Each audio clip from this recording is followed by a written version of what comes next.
Hola, muy buenas, ¿cómo están amigos y amigas televidentes de su canal de noticias de Nicaragua, su canal 23? Estamos aquí en su programa Conversando con Marilsa Suárez. Muchas gracias por estar con nosotros.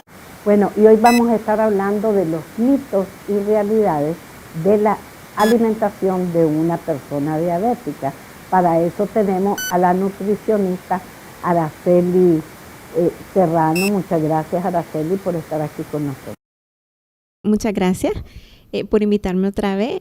Bueno, hoy vamos a hablar sobre un tema que es bastante controversial porque los pacientes diabéticos o las personas que conviven con diabetes, ya sea diabetes tipo 1, tipo 2 o diabetes gestacional, cuando se enfrentan a este tipo de condición o enfermedad, se ven en esa encrucijada de qué comer, porque normalmente el médico les manda a que suprima una gran cantidad de alimentos y el paciente entra en depresión porque se siente afligido de que siente que no va a comer nada. Entonces vamos a aclarar algunos puntos con respecto a los mitos y realidades con respecto a la alimentación. Sí es muy importante que el primer mito es que normalmente el paciente diabético no puede consumir de todos los alimentos. En realidad eso es falso. No existen alimentos prohibidos para el diabético, existen porciones de alimentos, que es muy diferente que nosotros comamos, por ejemplo, una tortilla del tamaño de una tortirrica, que son delgaditas y pequeñitas, al tamaño de la tortilla que viene palmeada y que nosotros consumimos, que compramos en la venta, que es el equivalente a 2 porciones. Entonces, si nosotros nos entrenamos un poquito en cuanto a las porciones, nos damos cuenta que en realidad el diabético puede consumir de todos los alimentos y no hay en este caso restricciones más que en la cantidad de lo que nosotros consumimos. O sea, podríamos consumir también carbohidratos, pero en cantidades poquitos, ¿verdad? Exacto. El carbohidrato va a depender del índice glicémico del alimento y de la carga glicémica del alimento. Cuando hablamos de la carga glicémica del alimento nos referimos más a la porción. Cuando hablamos del índice glicémico, hablamos de la velocidad en que se absorbe este azúcar en el organismo. Entonces, cuando decimos que el índice glicémico de un alimento es alto, quiere decir que ese alimento, cuando nosotros lo consumimos, hace que la glucosa en sangre se eleve muy rápido, como ocurre normalmente con el arroz, el pan y los tallarines, siendo de que este es uno de los mitos más controversiales porque la gente dice, ¿el arroz sí sube la glucosa en sangre? Sí, sube la glucosa en sangre, igual las pastas y los panes, pero hay trucos que podemos utilizar para bajar el índice glicémico de estos alimentos. Un ejemplo es cuando combinamos las proteínas y la grasa en nuestra dieta junto con el carbohidrato, que esto enlentece la absorción del carbohidrato. Por ejemplo, cuando comemos el arroz y el frijol por separado, tienen mayor índice glicémico que si lo consumimos como gallo pinto. Tiene menor índice glicémico. Al fusionar los dos aminoácidos como metionina y lisina presentes en estos alimentos y comemos una proteína que es de calidad. Otra forma es, por ejemplo, cuando comemos el arroz a la valenciana, como viene desmenuzado con pollo, viene acompañado por vegetales y viene acompañado también con embutido, tiene un menor índice glicémico que si lo consumiéramos solo como arroz blanco. Exacto. O por ejemplo el arroz chino también. El arroz chino igual, solo que en este caso el que ya viene mezclado con espagueti tiene un mayor índice glicémico porque estamos mezclando dos alimentos. Pero por ejemplo, si nosotros en nuestra casa preparáramos el arroz blanco, lo laváramos bastante bien, le sacáramos todo el agüita blanca, que ese es el almidón, exacto, el almidón del arroz, que es el azúcar del arroz, lo lavamos y lo preparamos, le rallamos zanahoria o el agua donde nosotras cocimos las verduritas, la utilizamos en la preparación del arroz. Cuando ya esté preparado el arroz y nos servimos la porción, podemos espolvorearle un poquito de chía o linaza molida, lo cual esto permite agregar omega 3, que es un tipo de grasa que es saludable, nos permite agregar proteína, fibra y otros nutrientes, en este caso como por ejemplo aporta calcio, magnesio, zinc a nuestra dieta. Entonces sí es muy importante saber que podemos enriquecer el arroz o estos alimentos y bajar el índice glicémico. Lo mismo ocurre con las pastas son muy versátiles. Si cometemos el error que somos diabéticos en el caso de la alimentación y combinamos pasta con salsa de tomate, estamos subiendo el índice glicémico de esa pasta, pero si lo combinamos como por ejemplo con con mayonesa light o por ejemplo con crema, o le rallamos queso y le agregamos por ejemplo pollo o trocitos de pollo, estamos bajando el índice glicémico de la pasta, más en la forma de preparación si lo hicimos al dente. Otro de los mitos más comunes que nosotros normalmente como los diabéticos nos enfrentamos es que la persona dice, es que si el chocolate dice, ¿sube la glucosa o no sube la glucosa?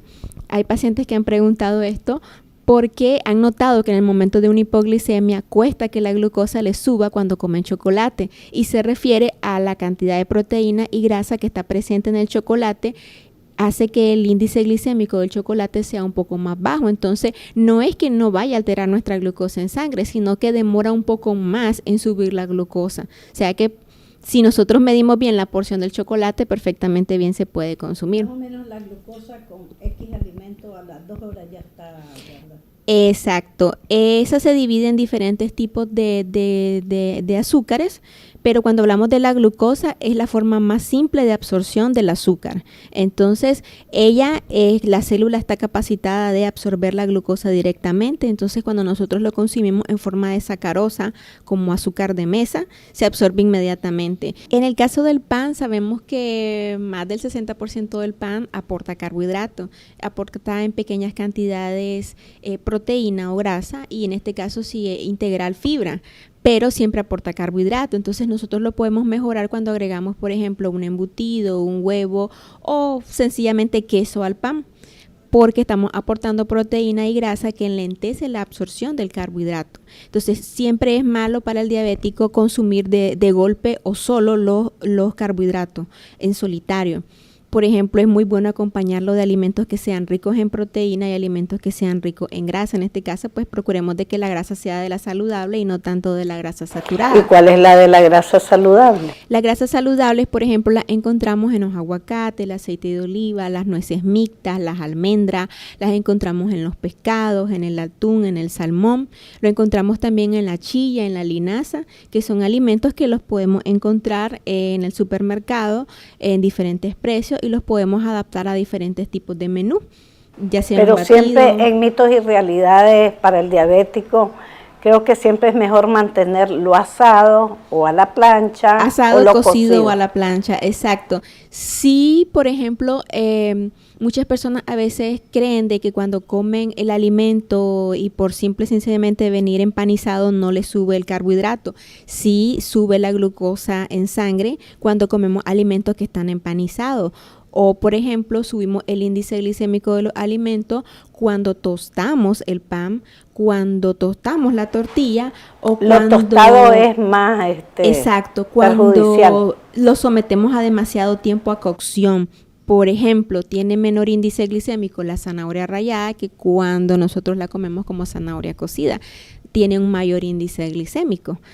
Otro detalle muy importante es saber que, o el mito muy importante, es que las personas creen que siempre el diabético tiene que consumir alimentos que son especiales para diabéticos, como los alimentos free sugar, que son libres en azúcar, o los alimentos que dicen sin azúcar añadida. Entonces ahí bien podemos hacer una aclaración, porque los alimentos que dicen sin azúcar añadida se refieren al azúcar de mesa, que es la sacarosa, que es normalmente con el que endulzamos, pero que estos alimentos contienen otros carbohidratos.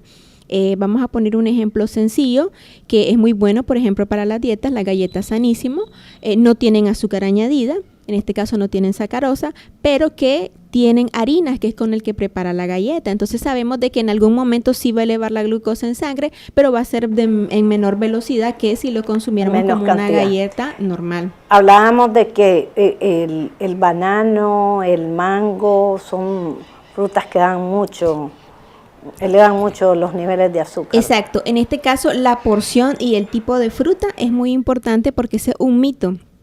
Dicen que el diabético no puede comer todo tipo de fruta. En realidad sí se puede comer, pero tiene su truquito. Por ejemplo, el banano te cuenta por 2 porciones, entonces sería la mitad del banano, para ser un poquito más justo.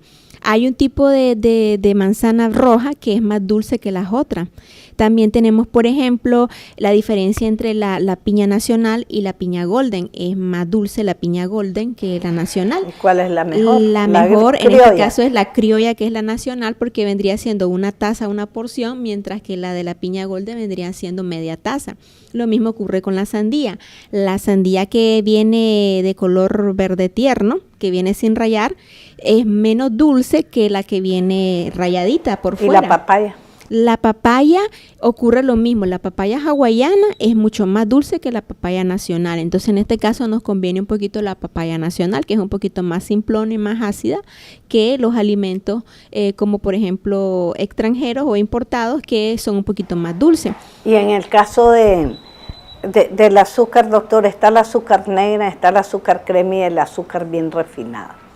En este caso, siempre es muy importante tratar de consumir el azúcar morena, por lo que tiene mayor peso molecular. Esto quiere decir que el organismo la va a absorber un poquito más lento, o sea que su índice glicémico es intermedio. De hecho, el azúcar refinada, el índice glicémico es mucho más alto, por lo que ya viene refinada, o sea que se absorbe mucho más rápido por el organismo, porque no tiene trabajo que hacer, simple y sencillamente la absorbe.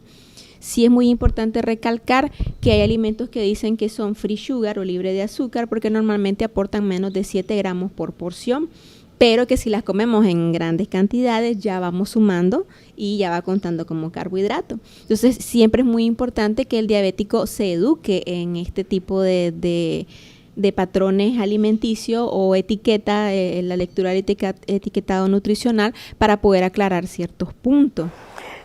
Doctora, ya para concluir, quisiera algo que también le pregunté anteriormente, pero para que nuestro público televidente lo domine, ¿cómo detectar cuando un niño es diabético?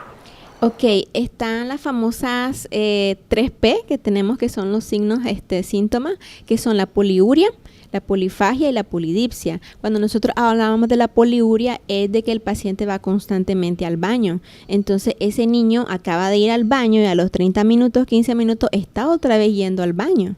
Estamos hablando también de la polidipsia, cuando el niño bebe constantemente agua. Se acaba de beber agua, pero es una desesperación por beber agua y a cada rato bebe agua.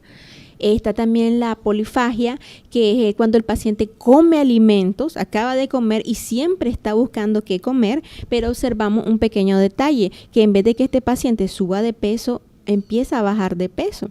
Entonces ya nos llama la atención porque son signos de alerta. También, por ejemplo, está lo de la visión borrosa, que la paciente es como que se estuviera viendo a través de un vidrio pañoso, y tiene problemas de la vista o dolores de cabeza y ciertos malestares.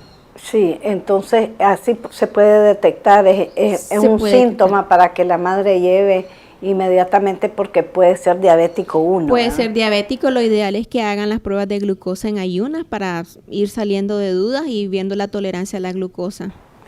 Bueno, muchas gracias, doctora, por haber estado con nosotros. Bueno, amigos y amigas televidentes, esto es para conocer más cómo debe alimentarse un diabético y bueno, y al final cómo detectar si su niño es diabético. Bueno, me despido de ustedes y continúen con nuestra programación.